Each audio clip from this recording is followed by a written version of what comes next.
and gloom there, didn't it, gents, from the James the West Ham fan. Going into this one, Harry must be quite confident we just don't lose against West Ham under Nuno. Yeah, it feels like that way, doesn't it?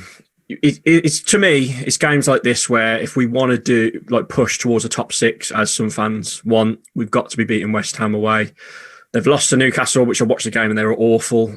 They were a bit better against Arsenal, you could argue. They lost that. They're doing okay in the Carabao Cup, as mentioned, in the away perspective, but we've got to win. They're a poor side. They've been having protests outside the ground during the first game, and we've got to win this game. Hopefully the new boys will be available, which I'm sure we'll get onto in a minute, the new transfers. But yeah, 3 points is a must, and I hope I haven't jinxed it saying that, but we're a much better side than them, and I hope we can beat them.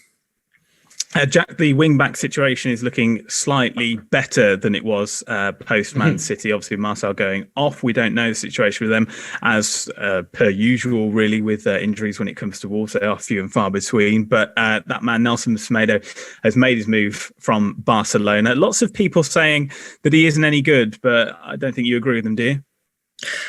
Well, I can't say I'm an expert, but I think you must be a relatively half-decent footballer if you've made 100-something plus played 100-something plus games for Barcelona and been their starting right back for a few years. And I think this, obviously people and Barcelona fans and whoever it is, the Twitter army, probably think he's not that good defensively. But when you're playing with wing backs, this is just as much an attacking signing as it is a defensive signing. And that's the reason. And if you think if these two have got pace and he can play with Traore down that side, those two could scare some defences to death if they click. So only time will tell whether it's good business or not. But I think when we sold Doherty, that was probably always in Nuno's mind that we could get someone in like this. So, established right back who's played Champions League football for one of the best teams in the world. So what if people say that it's a bad deal or people on Twitter are saying he's rubbish?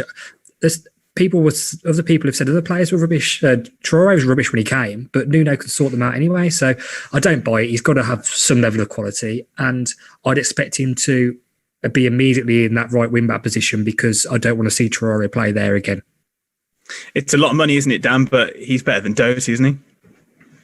Hope so. I want to see him play a bit more. I've watched a bit of the old YouTube stuff, and going forward, he's got really good feet, quick. It'd be nice to see him attacking with Traore. People have questioned him defensively, but if you take it all off one Champions League semi-final, then you're going to have to write off some exceptionally good players, including Messi. So I'm going to ignore that one. Very good point. So, I'm pretty optimistic about it. We've got someone in that's got an attacking mind. He's clearly pretty quick, pretty agile. I just hope he can bloody defend. Harry, what changes from the City game? I'm guessing you're going to move a couple of players around, maybe not dropping them to the bench. Yeah, well, if he's available, Semedo, you've got to push Adama up top, haven't you? Then it's who do you drop, Neto and Podence. For me, I'd probably let Neto miss out because Podence has been really good, as mentioned. And as you were, really, maybe bring in Dendoncker for Moutinho, because I don't know about you lads, but Moutinho didn't have the best of games against City, and Dendoncker had a really good game against Sheffield United in the first game, so we might see that change. Hopefully Marcel's fit, as we've discussed earlier. So yeah, I'm sure that team is more than capable of beating West Ham. Hope they do, and I hope Semedo does well, because it's huge, isn't it, a son to play from Barcelona. I know that some journalists were criticising the fee, saying it was 29 million, we sold Doherty for 15, but you got to look at their age. Doherty's late 20s. Semedo is a bit younger, so hopefully he does well. I agree with Bayliss. He looks quick, he looks skillful, and if him and Adama can combine, as you've mentioned, Jesus, we're going to be frightening down that right side.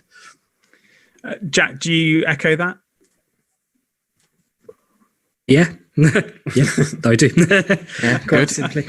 I would say with Moutinho, do you think it's becoming more that Neves is playing better with a little bit more freedom when Moutinho isn't next to him now, and it's sort of almost not phasing Moutinho out, but he's playing maybe less of a role going forward, and maybe eventually next season possibly moving on to the coaching staff, because I know a lot of people are touting him to eventually take over from Nuno.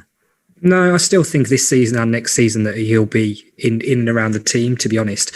I do agree that it was harsh to drop Dendoncker, and you do sometimes see, again, we were playing Man City, so I'm not reading too much into the whole game at all, really, but I would have potentially maybe, in hindsight now, look back, maybe you should have started all three of them, considering how overrun we got, particularly in the first half. But we've said it before that sometimes it doesn't quite work when Neves and Moutinho do play together. So I'll be quite happy with whoever he starts, really. I agree that Traore probably has to be pushed up front, and you probably have to drop Neto, which is harsh on Neto, but I suppose when Podence is just in such good form, you can't really, but it'd be interesting to see what he does. But I don't think it'll be massive changes. Sorry, do you agree? I know we're on talking about WhatsApp again. We do this a lot, but do you agree with what Seb said on WhatsApp? He believes that Hoover might come in right centre back, and Bolly switches to left centre back, drops Says, and then Semedo right wing back. Do you think that'll actually happen eventually? He's young, Eddie, the new lad from Liverpool. Maybe longer term that might be the plan, but I don't think it will happen immediately in time for Sunday. I think it will take time to bed him in. But yeah, potentially it could be the longer term plan, but I don't know.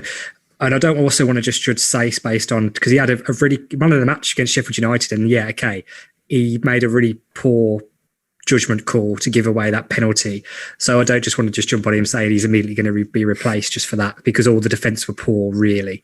So we'll see how it goes. And also, actually, just on West Ham, the elephant in the room here is the game got a chance of being called off. Good point. Yeah, coronavirus. Good point. Well, no, because they played last night.